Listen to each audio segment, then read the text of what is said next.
appreciate you being here. Late last night and early today, at my direction, the United States Armed Forces conducted an extraordinary military operation in the capital of Venezuela. Overwhelming American military power, air, land, and sea, was used to launch a spectacular assault. And it was an assault like people have not seen since World War II. It was a force against a heavily fortified military fortress in the heart of Caracas to bring outlaw dictator Nicolas Maduro to justice. This was one of the most stunning, effective, and powerful displays of American military might and competence in American history. And if you think about it, we've done some other good ones, like the attack on Soleimani,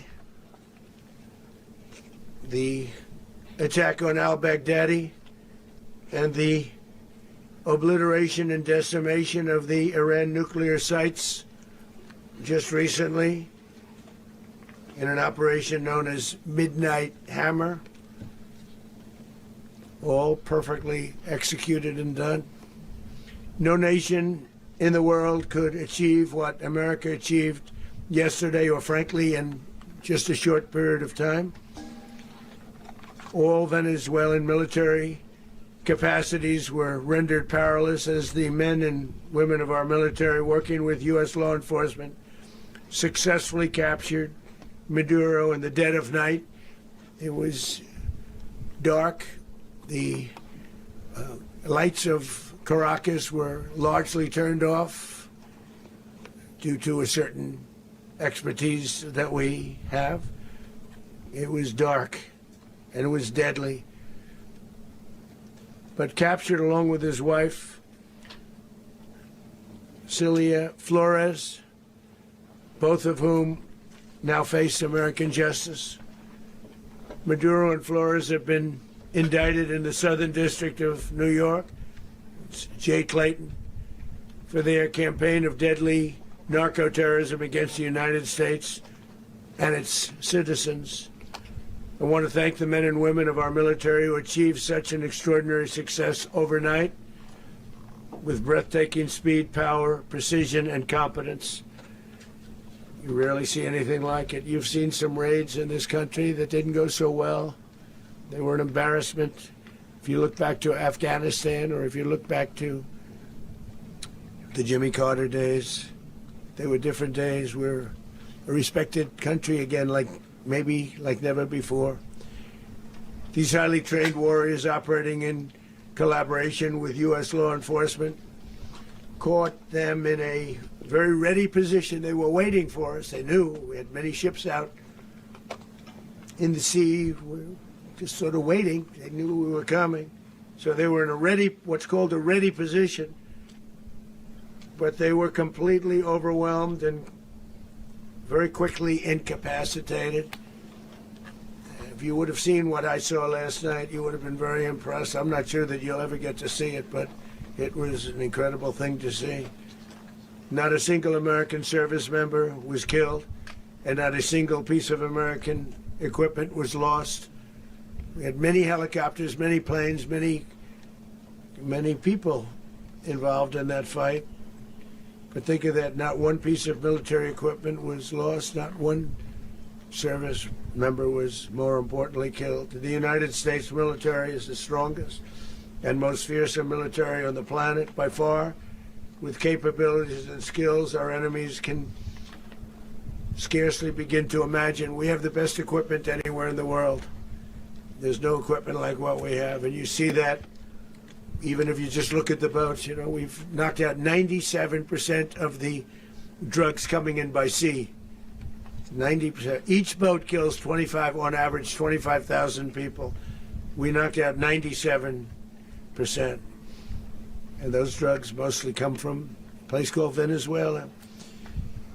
We're going to run the country until such time as we can do a safe, proper, and judicious transition. So we don't want to be involved with having somebody else get in and we have the same situation that we had for the last long period of years. So we are going to run the country until such time as we can do a safe, proper, and judicious transition. And it has to be judicious because that's what we're all about. We want peace, liberty, and justice for the great people of Venezuela, and that includes many from Venezuela that are now living in the United States and want to go back to their country. It's their homeland. We can't take a chance that somebody else takes over Venezuela that doesn't have the good of the Venezuelan people in mind. We've had decades of that. We're not going to let that happen.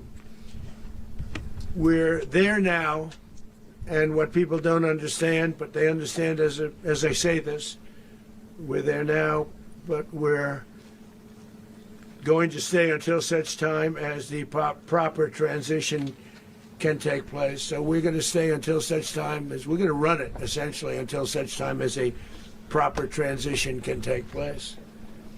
As everyone knows, the oil business in Venezuela has been a bust, a total bust, for a long period of time. They were pumping almost nothing by comparison to what they could have been pumping and what could have taken place. We're going to have our very large United States oil companies, the biggest anywhere in the world, go in, spend billions of dollars, fix the badly broken infrastructure, the oil infrastructure, and start making money for the country. And we are ready to stage a second and much larger attack if we need to do so. So we were prepared to do a second wave if we needed to do so. We actually assumed that a second wave would be necessary, but now it's probably not. The first wave, if you'd like to call it that, the first attack was so successful, we probably don't have to do a second, but we're prepared to do a second wave, a much bigger wave, actually. This was pinpoint, but we have a much bigger wave that probably won't have to do. This partnership of Venezuela with the United States of America, a country that everybody wants to be involved with because of what we were able to do and accomplish, will make the people of Venezuela rich, independent, and safe. And it will also make the many, many people from Venezuela that are living in the United States extremely happy. They suffered. They suffered. So much was taken from them. They're not going to suffer anymore. The illegitimate dictator Maduro was the kingpin of a vast criminal network responsible for trafficking colossal amounts of deadly and illicit drugs into the United States.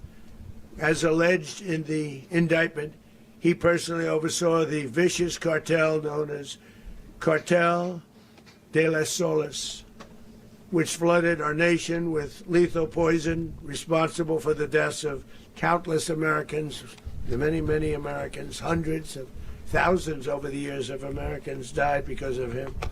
Maduro and his wife will soon face the full might of American justice and stand trial on American soil. Right now they're on a ship they'll be heading to, ultimately New York, and then a decision will be made, I assume, between New York and Miami or Florida. But we have people where the overwhelming evidence of their crimes will be presented in a court of law. And I've seen it. I've seen what we have. It's both horrible and breathtaking that something like this could have been allowed to take place. For many years after his term as president of Venezuela expired, Maduro remained in power and waged a ceaseless campaign of violence, terror, and subversion against the United States of America, threatening not only our people, but the stability of the entire region.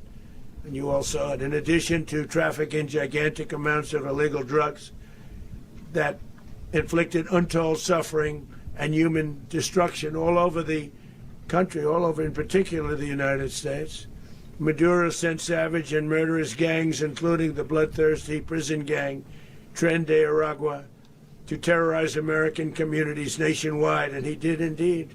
They were in Colorado. They took over apartment complexes. They cut the fingers off people if they called police. They were brutal, but they're not so brutal now. And I just have to congratulate our military, Pete and everybody, and our National Guard, because the job that they've done, whether it's in Washington, D.C., where we have a totally safe city, where it was one of the most unsafe cities anywhere in the world, frankly, and now we have no crime in Washington, D.C. We haven't had a killing. We had the terrorist attack a few weeks ago. A little bit of a different kind of a threat, but we haven't had a killing in a long period of time, 6-7 months. We used to have two, on average, 2 a week in Washington, our capital. We don't have that anymore. The restaurants are opening. Everyone's happy. They're going, they're walking their daughters, they're walking their children, their wives, they walk to restaurants. Restaurants are opening all over Washington, D.C. So I want to thank the National Guard. I want to thank our military. And I want to thank law enforcement. It's been amazing. And they should do it with more cities. We're doing it, as you know, and we're doing it in Memphis, Tennessee right now, and crime is down. We've just sort of started a few weeks ago, but crime is down now 77%. And the governor of Louisiana called, great person, and he wanted us to help him, as you know, in a certain very nice part of Louisiana, and we have done that. It was a rough section, and we have crime down. I understand it's down to almost nothing already after 2.5 weeks. New Orleans, it's down to almost nothing, and we've only been there for 2.5 weeks. Can't imagine why governors wouldn't want us to help.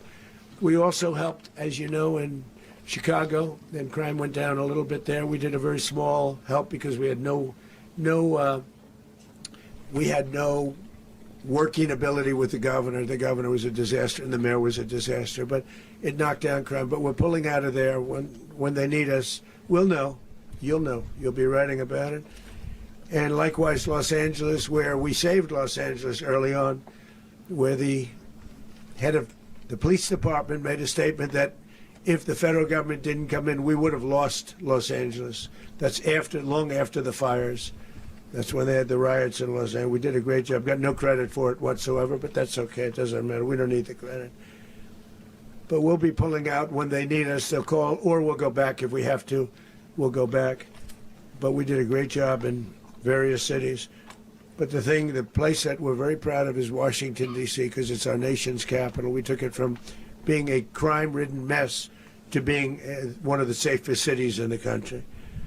But the gangs that they sent raped, tortured, and murdered American women and children. They were in all of the cities I mentioned, Tren de Aragua. And they were sent by Maduro to terrorize our people, and now Maduro will never again be able to threaten an American citizen or anybody from Venezuela. There will no longer be threats. For years I've highlighted the stories of those innocent Americans whose lives were so heartlessly robbed by this Venezuelan terrorist organization. Really one of the worst. One of the worst, they say the worst. Americans like 12-year-old Jocelyn Nungary from Houston. Beautiful Jocelyn Nungary, what happened to her? They, as you know, they kidnapped, assaulted, and murdered by Tren de Aragua animals. They murdered Jocelyn and left her dead under the bridge. There was a bridge that will never be the same to so many people after seeing what happened.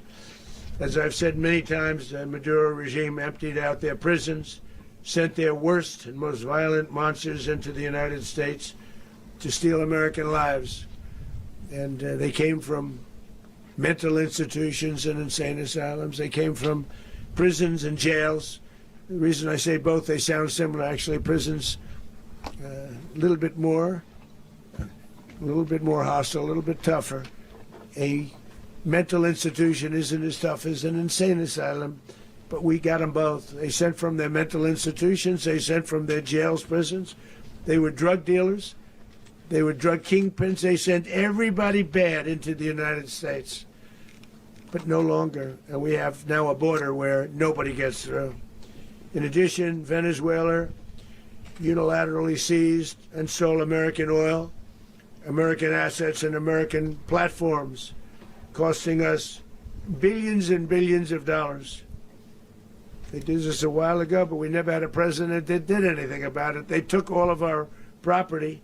It was our property. We built it. And we never had a president that decided to do anything about it. Instead, they fought wars that were 10,000 miles away. We built Venezuela oil industry with American talent, drive, and skill, and the socialist regime stole it from us during those previous administrations, and they stole it through force. This constituted one of the largest thefts of American property in the history of our country. Considered the largest theft of property in the history of our country. Massive oil infrastructure was taken like we were babies, and we didn't do anything about it. I would have done something about it. America will never allow foreign powers to rob our people or drive us back into and out of our own hemisphere. That's what they did. Furthermore, under the now deposed dictator Maduro, Venezuela was increasingly hosting foreign adversaries in our region and acquiring menacing offensive weapons that could threaten U.S. interests and lives. And they used those weapons last night. Potentially in league with the cartels operating along our border. All of these actions were in gross violation of the core principles of American foreign policy, dating back more than 2 centuries, and not anymore. All the way back, it dated to the Monroe Doctrines, and the Monroe Doctrine is a big deal, but we've superseded it by a lot, by a real lot. They now call it the Monroe Document. I don't know. It's Monroe Doctrine. We sort of forgot about it. It was very important, but we forgot about it. We don't forget about it anymore. Under our new national security strategy, American dominance in the Western Hemisphere will never be questioned again. Won't happen. So just in concluding, for decades, other administrations have neglected or even contributed to these growing security threats in the Western Hemisphere.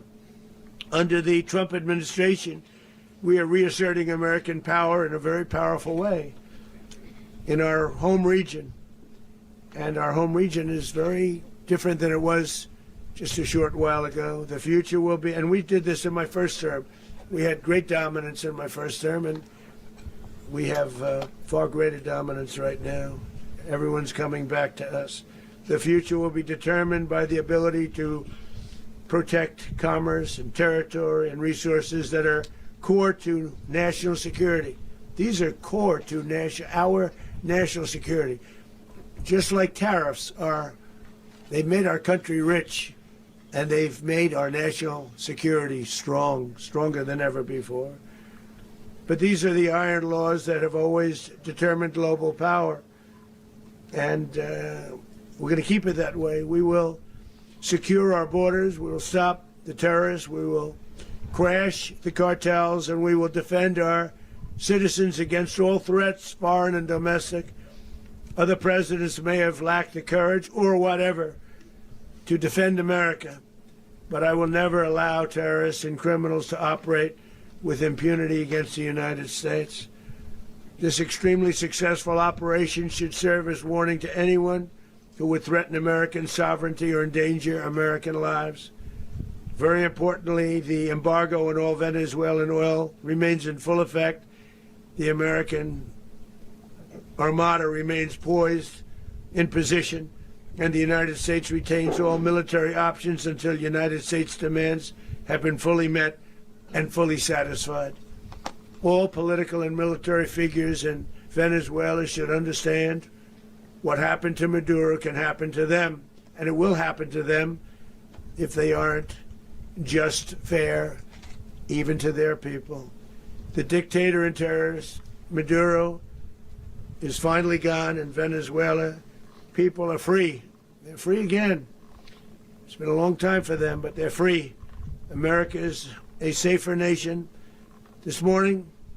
It's a prouder nation this morning because it didn't allow this horrible person and this country that was doing very bad things to us.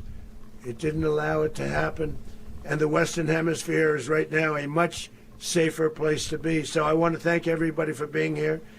I want to thank General Raisin Kane. He's a fantastic man. I've worked with a lot of generals. I worked with some I didn't like. I worked with some I didn't respect. I worked with some that just weren't good. But this guy is fantastic. I watched last night one of the most precise attacks on sovereignty. I mean, it was an attack for justice.